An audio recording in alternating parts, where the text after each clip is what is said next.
I'm here with the great Mortiis to talk about the upcoming North American tour, actually US tour for the whole month of September. You're going to be hitting the road across all different American cities. First of all, welcome to the channel. Thank you for taking the time and thank you for visiting us on this side of the Atlantic. Yeah, man. I'm looking forward to it. And thanks for having me. Well, before we talk about the tour, let me ask you about a little show that you played at SHelvetti in Finland in Tampere Yeah. a few weeks back. I was there at the festival and I had a great time. Did you have a great time? Did you enjoy yourself there? Yeah. It was a good show. Y- uh, what can I say? Finland's always nice.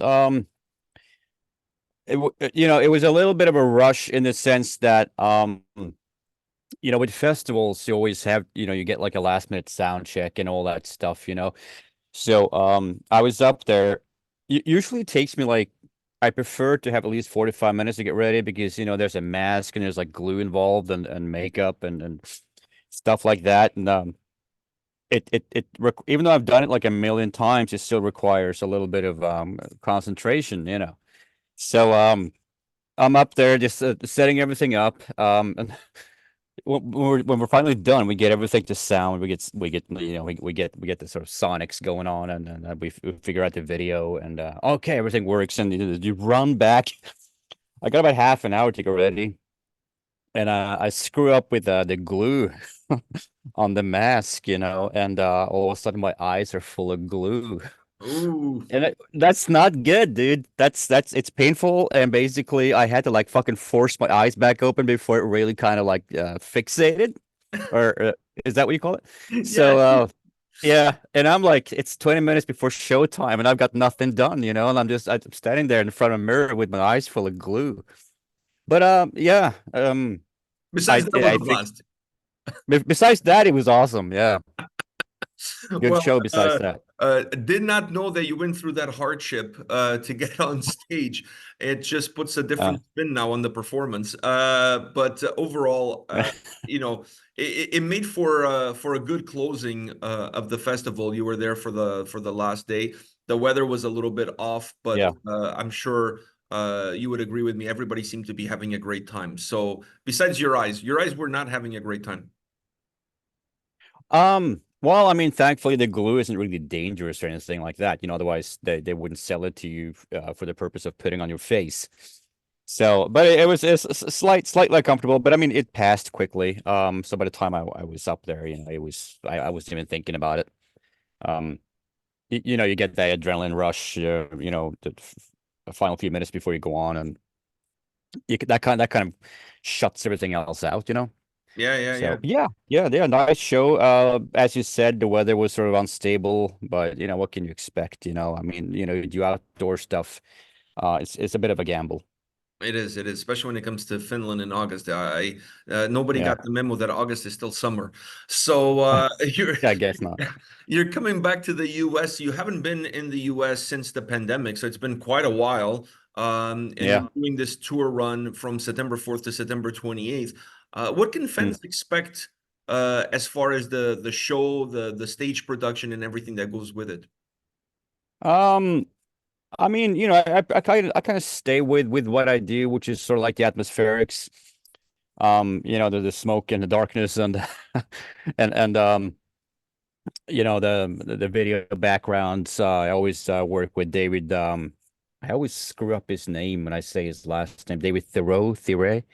Um, a French artist that I've been working with for several years now for a lot of my sort of reissues and Era One stuff and even more recent stuff. So it's a combo of that.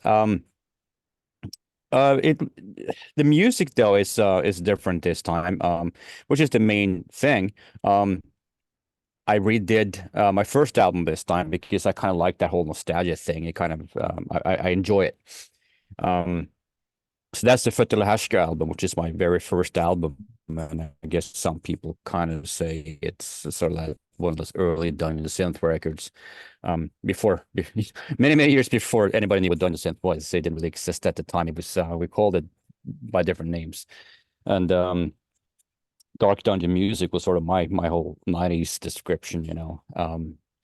So I redid that and just made it fucking way heavier. Because I'm a little better at studio techniques these days than I was 30 years ago. So, I have a couple of tricks that I can call up, and sonically, man, I mean, I know this is like what there's an expression in Norway that's called like "don't swear in church."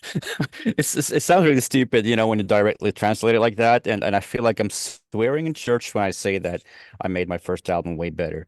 Uh, I'm sure hardcore fans will just sort of roll their eyes and go like, what's he talking about, but I really do feel that way. I replaced a lot of the sounds with sounds I thought fitted in better, more organic sounding stuff, old Chamberlains from the 60s, and I think some Mellotron stuff, and a lot of that sort of organic vibey stuff, combining that with more modern synthesizers and um, really subby heavy, but kind of subtle percussion. So I'm really happy with the way that it came out sonically. So that's actually the one thing that I'm most excited about, to be honest. We haven't done a whole lot of shows with this sort of music yet. I mean, maybe I don't think even 20. We did a thing in Australia and Finland and a couple of a few places over in Europe. So um, when you get to the venues with the really good PAs, that's when you really start shaking the walls. So I hope we get a few of those over in the States too. And like you mentioned, this is your first record. You're playing it in its entirely. You made these improvements. Let's call it that way. But In when my you look, opinion, yeah. I'm yeah, using kind of your own words. I'm paraphrasing your own words. yeah, yeah, yeah. Some tweaks, some improvements. But when you look back at that record, do you feel like that album was perhaps ahead of its time? Honestly, I have no idea. I think that depends on how you look at it. Um, if you look at it from if you're an active member in the Dungeon Synth scene and you're kind of interested in the history of that, and how that came about, the sort of early influences, I guess, or the early records that kind of laid, I suppose, I don't want to pat myself on the back. I really like that, but I suppose the early, the roots of it all, um, then yeah, I guess it was ahead of its time. But I mean, I didn't have any clue about that when I made it. When I made it, I was listening to, a sort of strange. Well, I was still listening to black metal, because black metal was quite exciting back in '93. It was very original. I mean, every band that came out was sort of like their own thing. And you were only really able to steal from the '80s bands because it was still the early '90s. So that means it has to be great because the '80s were awesome. I So I was still agree. I listening. agree. Yeah, yeah, yeah, and so I was listening to that and I kind of had that attitude, about like nothing's too extreme. So the idea to me to create an album that was by and large instrumental, with the exception of some sort of spoken word stuff at the end of part two, that didn't bother me at all. And so I was listening to that, and Dead Can Dance, and even like early industrial stuff like Throbbing Gristle and Coil, and Tangerine Dream, of course. I always name drop those guys. Klaus Schulze, of course, and a lot of that Berlin school stuff. Um, so those were my inspirations. That's what I was listening to, and um that affected, I guess, in a way, the way that album came out, even though musically it doesn't sound much like any of them. Um, that could probably be chalked up to the fact that I was really not a good musician. I didn't really know. If I had been a better musician, there's no doubt that record would have sounded more like, some of the records I was listening to, like maybe Dead Can Dance or something in that sort of style. But I didn't really know what I was doing. It was straight from the heart. I was just sitting there sort of tinkering on one keyboard, mind you. I didn't have more than one. I didn't have any money. So I only had one keyboard, like a Roland JV30. And I just put that built-in reverb on everything. Um, and away we go, and it ended up being that album. Reworking on it and now, did it give you a chance to kind of maybe in your mind right some of the wrongs and get a second kick at the can, if you will? I think you froze up a little bit. Was that a question in regards to the sort of re-recording? Yeah. So did that give you a chance to right some of the wrongs and maybe like get a second kick at the can? I think that it did in a certain way, but at the same time, when I redid my second record, which is the one that I toured so much before the pandemic and also a little bit after, on the Sombre Opera, which was re-recorded, um, and then reinterpreted it. It was changed in a massive way, so it almost became a new record, and it was actually released as a new record called Spirit of Rebellion. This time around, because I enjoyed that so much, I wanted to do it again, and I always kind of like was curious what it would sound like if I re-recorded the first one.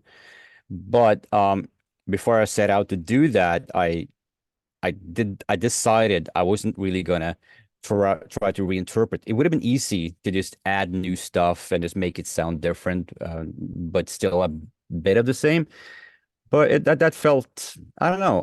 This time I just want to be more true to the original, so I didn't change a lot, with the exception of the production value, um, and quite a lot of a sound replacement. Although I did keep very similar sounds to the main sounds.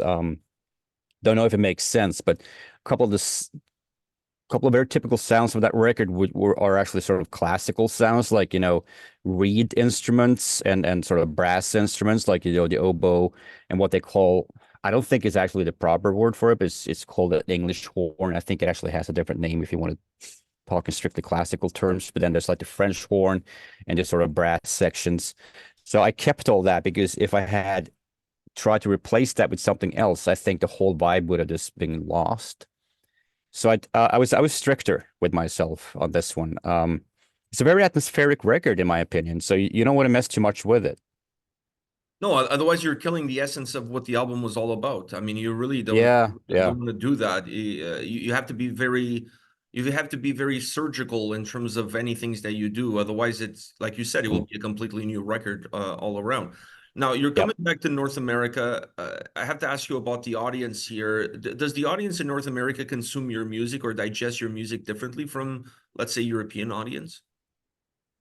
I'm not really sure. I don't feel like I talk a lot with my audience about my music, or I'm not sure if you in what way you refer, or what the question is really about. If you mean in terms of like audience response, Yeah, in terms when of I the audience vibe when you're performing live. I think it's kind of the same all over the place. I mean, with this type of music, um, it's always a little difficult to tell if they're, at least to me, because I'm very, very self-conscious. So I'll be up there looking at the crowd and I'll be analyzing them, like, are they into this? Or am I boring them, and that's a terrible thing to happen to an artist. I mean, it's a long time on stage when you can't get out of that mindset, and I just fucking cannot get out of it. I'm always looking out there thinking like, are they bored? You know? You're So, but judging then, yourself. what? You're judging yourself through their faces. Oh, I judge myself like you wouldn't believe, man. Um, it's just one of the beautiful flaws of my nature, I guess. But um, but at the end of the show, usually, everybody's like clapping and everything, and you kind of go, oh, I guess they did like it. But then I have to remind myself every time that this is not high energy music. This is just atmospheric, vibey stuff. Um, they're not going to be dancing around and stage diving, because I used to do like industrial rock music where I would break my guitar player's ribs. It was a punky fucking performance, So there's a whole different kind of energy, and then you just all of a sudden I glide into this fucking world, revisiting my ancient past, and which is fun and I like it, but it's a whole different energy, um in that whole room, when you perform, and I think I never quite got used to it. When you look back at when you released the record back in '93, how do you remember how those around you, your peers, how did they receive it? It broke up a little bit here. I don't know if you had kind of a crappy internet connection or whatever. Yeah, Can I you think it repeat was a that? little bit. I was just saying, like, when you go back in time and you think about the time of the release back in '93, how did some of your peers who were not really doing this? When I mean peers, I mean the black metal scene in Norway at that time was exploding. How did they look at you, and how did they view this body of work? Um, I I'm not really entirely sure. To be brutally honest, I don't think a lot of them were really that into it. Um, I don't know why. Probably because it was weird. And maybe maybe because they didn't feel like it was very well done. I know I had certain people criticize the performance, that it wasn't necessarily very tightly played. It was straight onto tape back in those days, and I was never a tight player. Um, so once you start multi-tracking, that's when things start getting really shaky. If you don't have a really solid foundation, it's just going to get more and more shaky and untight. You know what I mean? As the more tracks you put on there. So my stuff, my early stuff is pretty sloppy. Um, it's part of the charm when you look back at it now, but at the time I did get a little bit of flack for that. Um, I think by and large they didn't really care that much. I mean, I moved over to Sweden, so I wasn't really staying in touch a whole lot with people. I was just doing my own thing, and to be honest, ever since then, Mortiis has sort of operated within his own little parallel universe, to everybody else. Um, so, and I didn't really pay that much attention. It's not like I sent everybody tapes, hey, here's the advance for my record. Let me know what you think. I was always curious what Euronymous might have thought about it, but there was never time because he was murdered a few months before I recorded the record. Because he was into a lot of the same stuff that I was, like a lot of experimental music and just a lot of non-metal stuff. Um, he connected with a lot of the same things that I did, like the atmospherics of music and not just the brutality and the speed of stuff. Um, but I'll give the black metal scene credit. I mean, I think they understood that stuff as well. Um, I think possibly they were just slightly reserved. Because here's Mortiis who used to be an emperor and is doing this stuff, and hey, what's going on here? And I wasn't well known as a great player like Ishan, for example. He was always a talented player. Um, I kind of had to work for my respect, so to speak. It's interesting that was the mindset then, because when you look at what you're doing now and the shows and the music that you're creating and what we're seeing coming out of Norway now, there seems to be a lot more of a progressive mindset in musically, where people are willing to take a lot more chances, take a lot more gambles.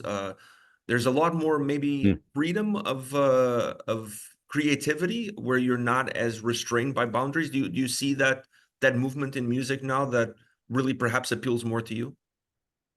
I think that started in the mid '90s with certain bands like Ulver, who started out as black metal and became quite early in their career. They became much more experimental and unpredictable.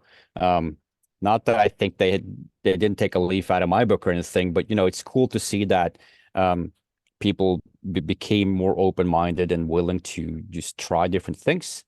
Um, I think it just comes with age. It's like when you're a little kid, you only eat chocolate. That's the only thing you like in life. And when you get older, you're more open to other types of foods and tastes and experiences. I mean, it just kind of goes. It's all across the line, I guess, like that. I thought you were going to say when you get older, you just like different kinds of chocolate. Yeah, then you also Still like like dark chocolate, chocolate. but just Yeah, different kinds, just different kinds. When it comes to putting this tour together, you obviously have some bands coming with you, some artists is coming with you in support. Are you yeah. hands-on on who you work with and who you bring with when it comes to put a tour package like this together? I would say that I am. I mean, for this tour, I did ask all the main supports. Bride of Death Now, who's like, Roger Carmonic, an very old friend of mine, and Sombre, Arcane, and Malfet, who are I've known them for a few years, and I think they're great. And when it came, I always felt like local supports were just like sort of like bands that didn't really fit in that the promoter would just throw in there. Because over in the States, I guess they force them to sell tickets or something like that. You know, you got to, oh, well, if you want to play, you got to buy, you know, you got to buy 1,000 grand worth of tickets and then you sell them, which to me is completely insane. I've never seen that practice anywhere else in the world. It's absolutely brutal. But yeah, we didn't want that. So I had help from especially Malfet and Sombre Arcane to sort of like, recommend me a whole bunch of like cool, um, more local dungeon synth artists or something in that vein, to come and open the shows. And some of them are doing a couple of shows. There's like Saragost at the end of the tour. He's doing 5 of them, which is fucking great. Fogweaver's like appearing on 3 kind of randomly spread across the tour. Thief is actually doing his first show ever, which is kind of exciting to a lot of people, it seems. And to me, I was surprised when I heard he wanted to do it, and I was like, yeah. Um, so he's making his live debut. I think it's, oh Jesus Christ, this is a little embarrassing. I can't remember exactly what date that is. Is it Salt Lake City or something? Or somewhere along that sort of neck of the woods. So yeah, but there's like at least like 5 or 6 or 7, maybe more other local openers spread around. And Matthew Setzer from Skinny Puppy's doing like a throat singing kind of thing in LA. So he's opening that show. He actually contributed throat singing to one of my new songs that I'm working on, which it sounds awesome. So yeah, great guy. So there's a lot of cool stuff going on across the tour. Yeah, it seems to be a very eclectic experience. I mean, you could catch the tour on different stops and you have a completely different experience from one to the next. At Pretty least much. that is what the overall package offers. And Yeah. since you mentioned some new material, that takes me to my last question for you, which is, are you working on some new material? And when do you expect that new material to see the light of day? Yeah, I've answered that question with many lies already. Yeah, I should be done by the end of the year, and I said that 2 years ago, you know. But stuff gets in the way, you know. Listen, as long as you don't say which year it is, getting done at the end of the year is always a valid answer. It'll be done by the end of a year. A year, Uh, exactly. or the beginning of one, or possibly in the middle. Um, but I feel like I'm getting there. All the songs are in place, and normal people would have probably finished it off and sent it off to mix by now. But um, I'm not really normal, so and I obsess over things. So I run every sound through processors and just to see, will that make it better? Because I hate the idea of missing an opportunity. Um, every time I listen to any of my records that I've done, I hear things I should have done differently. And once again, that's probably something you should never do. You should probably just think, you should never look back, you know? You should just look forward. I know that, but my brain doesn't act that way. It's I keep telling myself that, and then I do the opposite. It's really stupid. I wish I could train myself to be more regimented. You know what I mean? Just Yeah. don't look back, just march ahead, soldier on, and do the next thing. Um, but you know, let's see. Maybe in the future I'll be more effective. As it stands, yeah. There's a new album going on, and it's I think it's the best thing I've ever done. I mean, it's different again. It doesn't really sound. You can't really say it sounds like that album or that album that I've done already. I mean, you will find elements of various things that I've done in the past, and then quite a lot of stuff that I haven't really tried my hand on yet. That I'm just sort of feeling my way. So it's going to be interesting. It feels like it's one of those situations where I might lose my entire fan base here. Who knows? But it has to be done. I mean, I'm very happy with it, you know, and that's enough for me. That means I got to do it. I think that's the most important part. I mean, if you're not happy with what you're doing, why do it to begin with? So Yeah, I don't think you have to worry about the fan base. I think the chips will always fall where they may. And I think yeah. people have learned to not just appreciate what you do, but respect what you do and kind of come along for the ride. I think any fan that's been around, follow me for a few years, they know that I can be a little unpredictable. So in that sense, it's always like it's exciting too, you know, because I wonder what it's going to do next, you know? Yeah, yeah. So Keep everybody guessing. yeah, who knows? And So one thing for yeah, sure, you're not but going to release as the I same said, I album mean, I twice. really like this album. Yeah, and like I said, one thing is for sure, you're not going to release the same album twice. So it's always going to be something different. It's No, always be something unique. yeah, Mortiis, thank you very much for your time. I really appreciate talking to you. This was an absolute blast. It was a thank you. blast seeing you in Finland, but it was a blast talking to you today. And all the best for this US tour. I really wish you nothing but fun, excitement, and a very positive tour. And we'll talk soon. All right, man. Thank you. Take care, Appreciate it. man. All the best. All right, you too. Thank you. Bye bye.